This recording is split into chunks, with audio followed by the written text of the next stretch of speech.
Hello and welcome to the world of Matthias, or should I say, welcome back to the world of Matthias. I have had a little break over the summer here. Some of you have actually reached out to me and asked me if I were okay.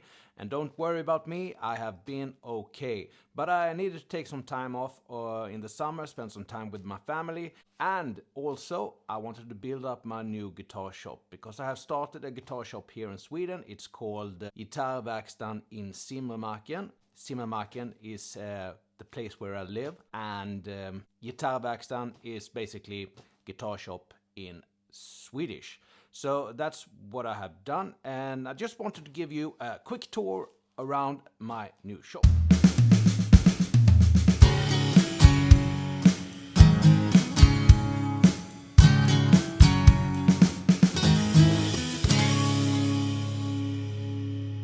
Yeah, so this is my new workshop. I just wanted to show you around before we get started, just to let you see what I have done this summer. The main thing in this workshop is this workbench, and you can see all of my tools here.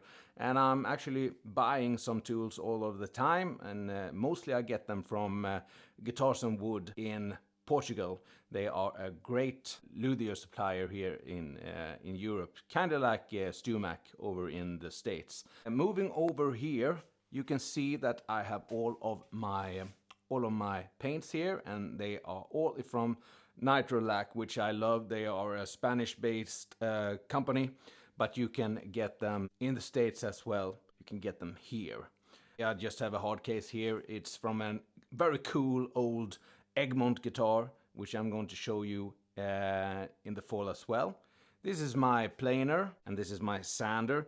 These are quite simple, not expensive tools, and they do things that I couldn't have done with my other tools. So this is a luthier's vise, which really is not a luthier's vise, but I found this at my friend's barn house, and yeah, it was a mess. So, but I got it for free, so I put it in some acid over the night, took off all of the rust, and I fitted with some plywood jaws here. So yeah, I think that this will be a great addition to my shop. This is my trusty sander, and I also have a bandsaw here, but this bandsaw was a little bit too small for me, so I had to go and buy a bigger one. In my drawers here, so these are some special tools that I use. And in here I've got some hardware. It's tuning machines, it's bridges and so on. It's a little bit of the electric parts over here, and that's the knobs and plastic.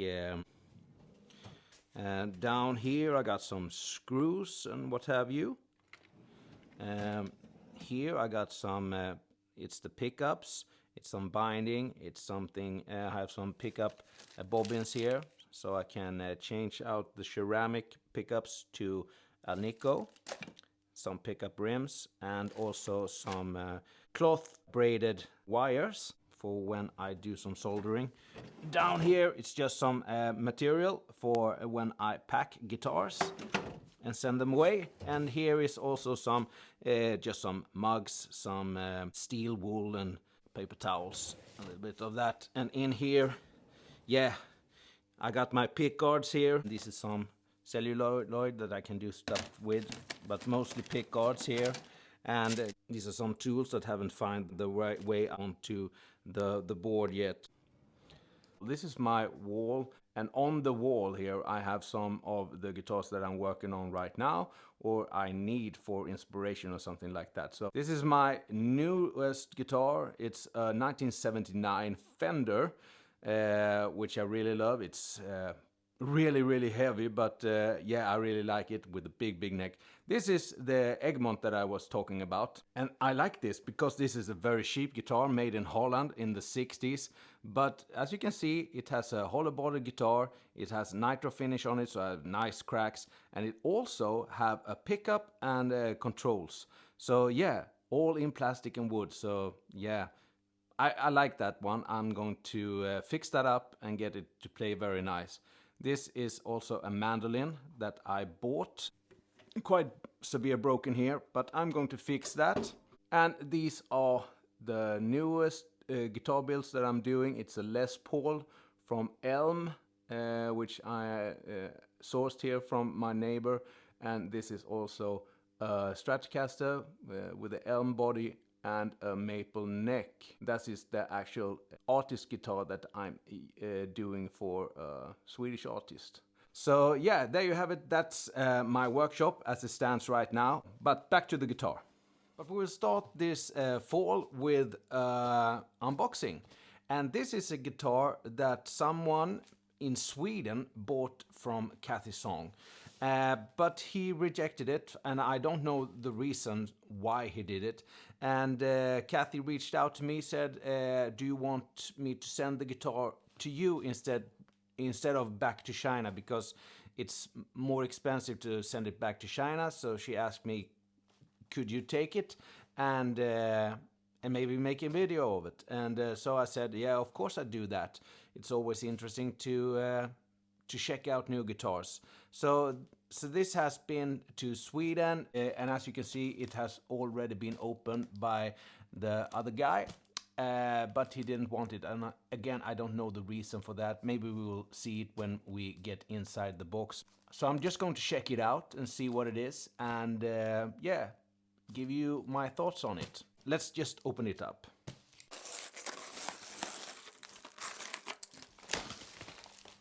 So let's see what it is. So yeah, it's an SG guitar. Let me get you in a little closer. Right, so this is the Tony Iommi Monkey SG. Yeah, there's the monkey. The sticker is put on over the lacquer. Yeah, so here it is. Very cool looking guitar. I can't see any faults with it right now. I do see this crack here in the paint on the back. Maybe it should be like that. I don't know a lot about this signature guitar, so I don't know, maybe it should be a little scratch here. But the lacquer is put over this relicking, so yeah, not so good, baby. The neck is fine, and the body seems fine. It's a little bit scratched up.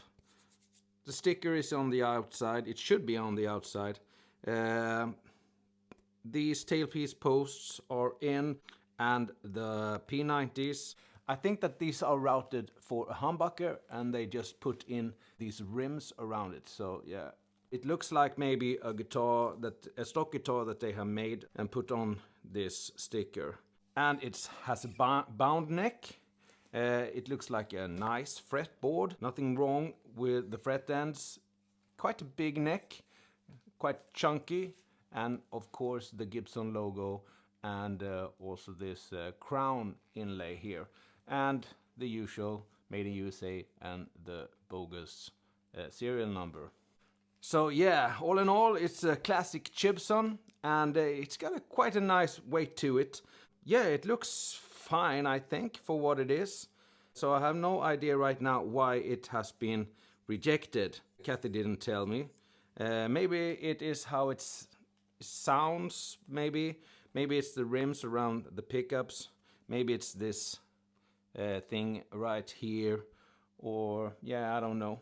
Other than that, it all looks very nice actually. Let's have a look inside the cavity here. And it hasn't been touched. It has the protective film over the control plate. Other than that, it looks like a nice piece of mahogany. It is not a veneer. It looks like a one piece, but we will check that later on. We will just check this first. So it has big pots. It has the green little pill, and it has a classic toggle switch. So yeah, and the soldering, it looks it looks okay. It looks fine. It's non-split pickups, but if you want to do something a little extra with non-split pickups, you can always reverse the phase of them and get an out of phase sound. That is possible, but you need a switch or a pull push or something like that. The routing looks actually quite nice in here, so no wood beard or anything like that. You can get a close-up on this. Doesn't look that nice actually. I don't know what it is. I don't know why they have lacquered it over here. and why they haven't stained it to look old, if it was supposed to be like that, or if it's just bad quality control, I don't know. But yeah, quite smooth, and you can see the mahogany underneath. So let's see if we can see how many pieces it's made of. And I'm happy to report, as far as I can see, this is a one-piece guitar. Let's take some measurements. So the body is 39, almost 40 millimeters, so that is 4 centimeters. I can give you that in inches as well. 1.56. It's quite a thin guitar, but an SG should be like that. By the nut, it's 1.7, and in millimeters that's 43, so quite a wide nut. And by the 12th fret, it's 54 millimeters and 2.112 inches. So yeah, that's the measurements of the guitar. So quite normal. Now actually I see something up here. Maybe this is why it was rejected. You can see here on the top of the head, something it looks like it has been, maybe they have just gone a little too far with the polishing machine, and this has happened. Can you see that? So yeah, maybe that was why it was rejected. Yeah, it doesn't look too nice. The fretboard, it looks nice. So this is a fretboard from Gear for Music, their cheapest model. This model was about $100, $120 or something like that. It has a composite fretboard, but it looks kind of grainy, but it's not. And if I compare this one to this one, it actually looks quite similar. I can't say that this is a composite fretboard. I don't know that. If it is real wood, then it's very, very dense. I can tell you what it is when I oil the fretboard. Yeah, it looks similar, but this is probably real wood. A real nice piece of wood, if you ask me. Really, really dark rosewood, or maybe even ebony. Very consistent in its grain, and a very dense wood. Other than that, all of the binding looks nice. There's no fret binding, but the fret ends are done very well. They are a little bit inconsistent, these the frets. Some go a little bit farther out than some others, but the main thing is that you don't scratch yourself when you're playing it. So, but again, quite chunky neck and quite a thin body. Yeah, so I put some lemon oil onto the fretboard and it soaks in really nice. So yeah, this one has a really nice piece of fretboard actually. Nice dense wood. I can't tell you if it's rosewood, really dark rosewood, or if it's actually an ebony, or maybe some other dark kind of wood. But with that denseness, there are some other options. Wenge is one of them, but they are not as dense. They are dense, but they have small kind of holes in them, or the grains are a little bit deeper. So I would suggest that this is a dark rosewood, but it could qualify as ebony. But ebony is more even. Let's measure the pickups. So make sure that the volumes are at 10 if you want to, full volume if you want to check it. So the bridge pickup is 7.0 and the neck pickup is 6.5, and between them you get 3.3. So yeah, quite normal, but a little bit vintage for these P90s, and that's what I like. So I hope that that will come across when I give you the test run on this guitar. Yeah, it actually feels quite nice to hold in the hand. I don't like the poly finish, that's me. Some of you like that, but I don't like it. It doesn't do it for me. I would rather have a nitro finish on this. A very thin coat of paint. especially when it is this. It seems to be a very nice piece of wood under here. Let's go over to the sofa and check it out. All right, so let's see what this guitar can do.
A little more gain.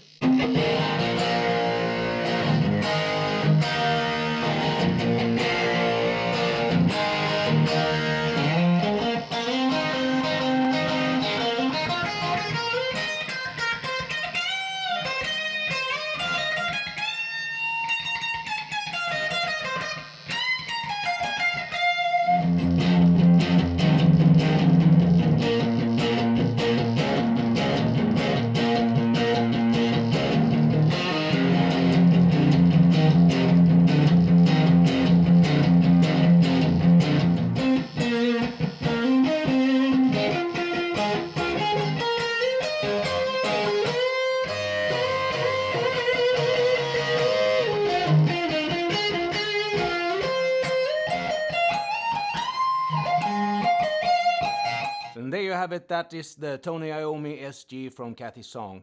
Yeah, the P90s, they are P90s. I always like the P90s in the neck position. Not so much in the bridge, but yeah, I think that this plays quite well actually. The strings are a little bit high, but yeah, that's you can just adjust that, no problem. It's pretty high here actually, so yeah, no problem there. So yeah, let's go back to the workbench. All right, so that's it for today. I think that this SG, yeah, it has its faults, but it sounds really nice, and yeah, it plays good as well. So there you have it. Thank you so much for watching, and I'll see you in the next one. Bye, bye, bye.